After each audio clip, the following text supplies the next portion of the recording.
महादेव आप सभी को, मैं आदित्य आप सभी का देवालय रिचुअल्स यूट्यूब चैनल में हार्दिक स्वागत करता हूं। जैसा कि आप सबको पता है, भगवान शिव का अति प्रिय अति पावन महीना सावन चल रहा है और इस सावन का महीना साक्षात भगवान शिव का ही स्वरूप है।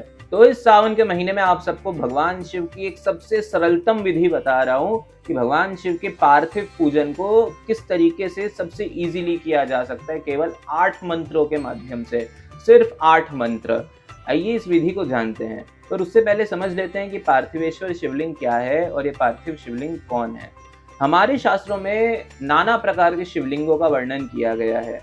सोने के बने शिवलिंग, मणि के बने शिवलिंग, मोतियों के बने शिवलिंग, शिला के बने शिवलिंग, नर्मदेश्वर शिवलिंग, पारद शिवलिंग, स्फटिक शिवलिंग, कई सारे शिवलिंग बताए गए हैं और हर शिवलिंग के पूजा का अपना अपना फल है। पर भगवान शिव स्वयं कहते हैं कि इन शिवलिंगों में से सबसे ज़्यादा पावरफुल या फिर सबसे शक्तिशाली, सबसे पुण्यप्रद शिवलिंग जो है वो पार्थिवेश्वर शिवलिंग है, यानी कि मिट्टी के बने हुए शिवलिंग। अब उसमें स्पेशल क्या है ये समझ लेते हैं। चलिए अब मैं आपको वो 8 मंत्र बताता हूँ और पूजन की विधि दिखाता हूँ, जिससे आप सबसे सरलतम तरीके से भगवान शिव का पूजन कर सकते हैं। ये 8 मंत्र भगवान शिव के 8 चुने हुए नाम हैं। तो सबसे पहले हमें मिट्टी ले लेनी है, चाहे कोई सरोवर के तलहटी की मिट्टी हो या फिर गंगा जी की मिट्टी हो या फिर आप कोई साधारण मिट्टी ले ले, अगर आपके यहाँ ये मिट्टी अवेलेबल ना हो, और उसमें गंगा जल मिला लीजिएगा। तत्पश्चात आपको मिट्टी को छूना है और मिट्टी को छू के आपको हल्की सी मिट्टी ले लेनी है और कहना है मिट्टी लेते हुए हराय नमः। फिर आपको इसको रोल करके शिवलिंग बना लेना है। जब आप शिवलिंग को गोलाकार बना रहे हैं तब आपको मंत्र कहना है महेश्वराय नमः।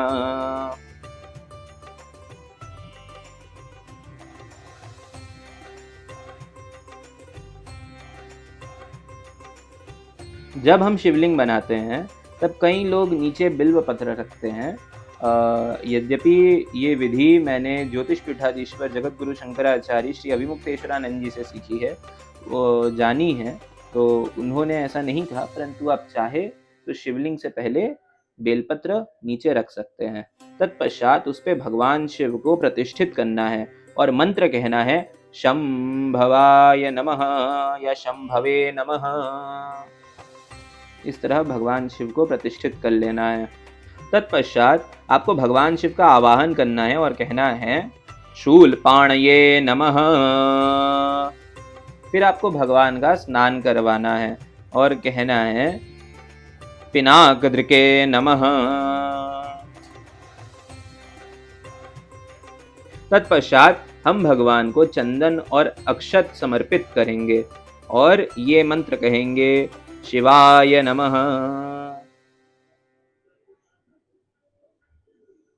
पार्थिव पूजन में चंदन और अक्षत बहुत महत्वपूर्ण है। यदि आपके पास कोई संसाधन ना हो और आपके पास कोई फूल पत्ते ना हो, केवल चंदन और अक्षत से इन 8 मंत्रों द्वारा ऐसे आप पूजन कर सकते हैं।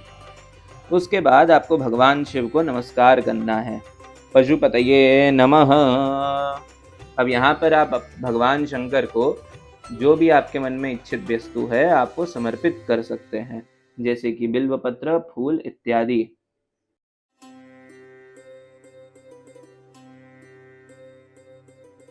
आप यहाँ पर भगवान शिव की आरती भी उतार सकते हैं। इस समय भगवान को धूप दिखाएं और भगवान की आरती उतारें।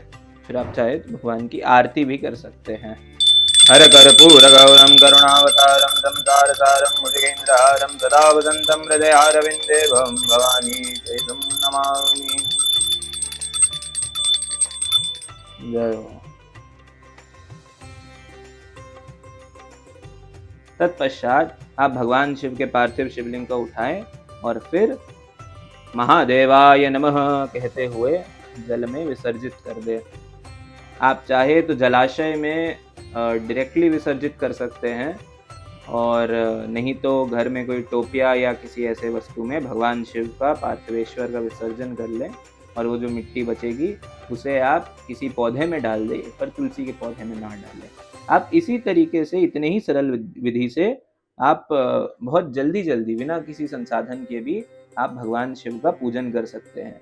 अब चलिए इन पार्थेश्वर शिवलिंग का विसर्जन करके आते हैं हम, किस तरीके से करना है। अब हमारे पार्थिव शिवलिंग जो है वे विसर्जित जल में एकदम घुल मिल चुके हैं।